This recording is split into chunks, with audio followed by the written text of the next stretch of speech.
Hello and welcome to July 2023. This month we're going to be looking at the book of Proverbs in the Old Testament and wisdom as a topic.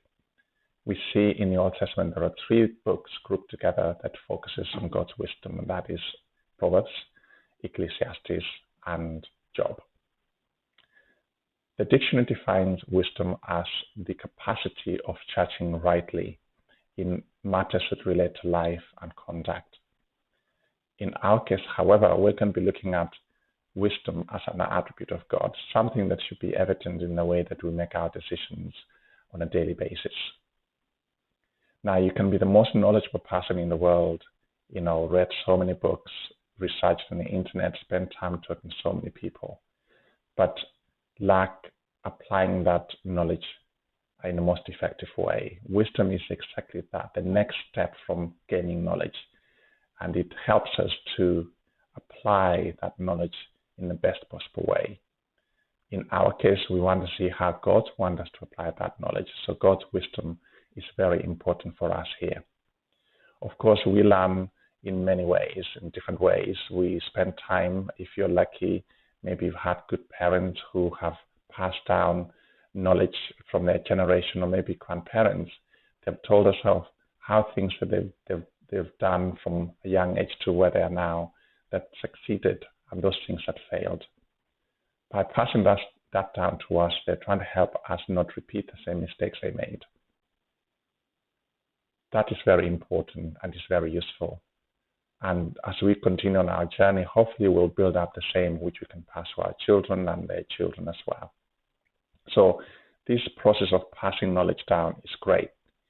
But again, as I said, it is how we apply that into our lives that is very important, and that's where wisdom comes in. Proverbs exist because we need that wisdom. We need ways to navigate our lives in the most effective way.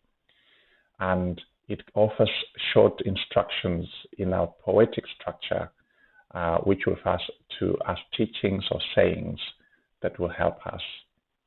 It is largely attributed to King Solomon as its author. Now, King Solomon was a man that was seen as a very wise leader of his days. But as we see down in a minute, that wisdom didn't come just from himself. So the key message of Proverbs is this: the fear of the Lord is the beginning of knowledge. We recognize who God is in our lives by following his guidance. And as we put him first, we are enabled to see things that we would otherwise not be able to see, things that would be blinded to. He helps us to listen, to see, to hear, and identify those people that might be useful in our lives, the ones he has sent to share something that is wise to us, to help us. And that is very important. Again, we need that to succeed in our day-to-day living as a people. Human beings are notorious and wanting to be controlling. We are stubborn.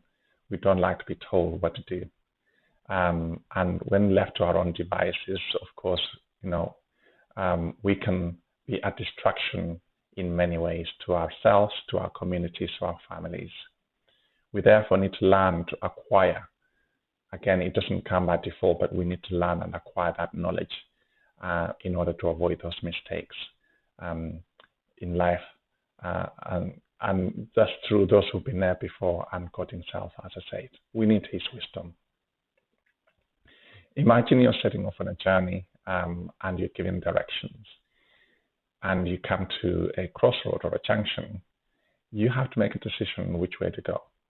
Now, that decision will depend on whether you follow the instructions or whether you choose to ignore them. Now, men, I've been told many times that we are bad at following instructions or listening to our co-drivers if we have them in a car, because we always know where to go. But we know for sure that that is no less the case. Imagine going to a wedding and you're cutting it very short, and then you decide to listen to your sat-nav because you're trying to find a short way to get there. Sat-nav leads you down a path that in the end you find there's a dead end. You have to go all the way back to rejoin the road that you were meant to be on in the first place. You ignored an instruction that you were given because you thought you're wise, and it lands you in trouble. it could lead to you missing that moment where they say, I will, during the wedding. So it is important that we avoid missing the I will moment in our lives because we chose to follow our own ways and ignore the instructions. So I said earlier about King Solomon, he goes out asking God to help him. He has seen God being so good to his father before, that's David. And he's saying, God, I'm young, but I have this weight upon my shoulders. How can I lead your people in a wisest and most effective way? Help me, show me, give me your wisdom so I can do this. This is seen in 1 Kings 3, verse 5 to 14. I'll urge you to read that. 1 King 3, 5 to 14. You can see King Solomon reaching out and asking for that wisdom. That is what made him the wise leader that he became. And the point here is that we need to reach out to God and ask for him to give us the same wisdom so that we can be effective in our day-to-day living. God is around us all the time, and he chooses to communicate to us in many different ways. Whether it's a situation, individuals, young and old, or the creation itself, he isn't limited. And in the Proverbs, he presents us with a junction decision, a decision we have to make. And this is through two ladies. We have Lady Wisdom and Lady Folly. Now, Lady Wisdom is all about good, wise. Lady Folly is about bad and destruction at the end of it. So in chapter 8, his wisdom is personified or represented through this character, Lady Wisdom. This is what Solomon was asking for. Give me wisdom, help me. So this message comes to him through this lady who presents God's wisdom to him and also helps to speak to the people that he was leading. Now, as I looked at this, I found that Lady Wisdom is referred to, is what is known as Sophia. So the name Sophia in Greek refers to wisdom, and in Hebrew is Hakma. Hakma is a feminine term in the same way that we might use she or her. So God uses this character to communicate his wisdom. She calls out, this Lady Wisdom, she calls out the people in chapter 1, 3, 8, and 9. And the general message she's calling out the people is, we should live on a daily basis with one another successfully by following or listening to God's wisdom. We need his wisdom to succeed in our communities, in our workplaces, in our families. We need to listen to him to succeed. That's what she's there for. That's what she's saying. Now, of course, if people just ignore Lady Wisdom, then they fall to Lady Folly, whose mission is to divert them away from God and his wisdom. This way may seem most popular, most attractive to many, but ultimately it leads to distraction. The voices playing in your head today or yesterday or tomorrow, where you have good versus bad, positive, negatives, go left or go right. Those voices, the answer that you choose will depend on your wisdom, how wise you are, and what you think you're investing in. Is it short-term investment? Is it because it's attractive? Is it where everyone else is going to? Or is it longer term? It may not seem that great, but actually the longer term outcome is much better.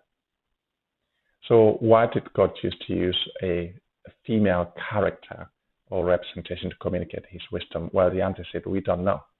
And I'm not going to pretend to tell you that I know. However, one thing I know for sure is that God isn't limited. And therefore, we need to stop limiting God in the way that he speaks to us or communicates to us. We need to be prepared and ready to hear him however he chooses to do that.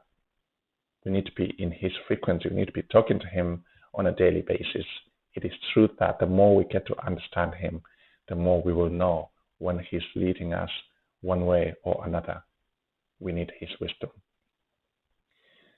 The other thing is that perhaps, this female representation is a challenge to the status quo, where men are the ultimate decision makers, the authority, the power, the leaders of the church.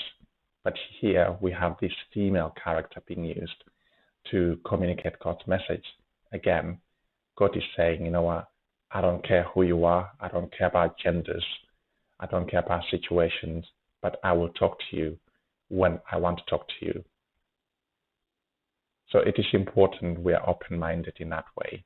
We've seen, of course, in the Bible, other female, this time actual female leaders who are communicating God's message. We've seen Ruth, Rahab, we've seen Deborah, Abigail, Esther, and so on. Proves a point that God isn't limited to maybe what our times or our culture or moments define, but we need to be instead ready to go his way, however he chooses to do that. So to truly understand what wisdom is all about, I urge you to read through Proverbs, Ecclesiastes, and then Job. It gives us a fuller picture of what God's wisdom looks like. I urge you to engage with us over the next few weeks as we continue looking at this and figure out how we can truly apply that wisdom. Again, I urge you to be open because God chooses different characters, different people, different situations to communicate to us what is right versus what is wrong. In contrast, there is much more attractiveness around us. You know, most of us are following the crowd. We need to be careful not to follow the crowd because we think that is where we should be going. But it might be that you are the one who stops and challenges and turns the other way. If that's what God is asking you to do, then you need to respond to that. Don't follow just because everyone is going there. The grass is not always greener on the other side. Where you are might be where the greenest is. Proverbs are a general rule. If you do something the right way, you're more likely to have the right outcome. But it's not necessarily a promise or a guarantee that that journey is going to be smooth and trouble-free. But it is the end, the eternal focus that we should always have. That is where God wants us to be going. Of course, you know, we might face challenges, we might face this and that, but God is there with us and he'll walk with us to the end where we will have the ultimate benefit. We need his wisdom to do just that. Finally, our job, your job and mine, is to seek God and remain in his frequency, as I said earlier.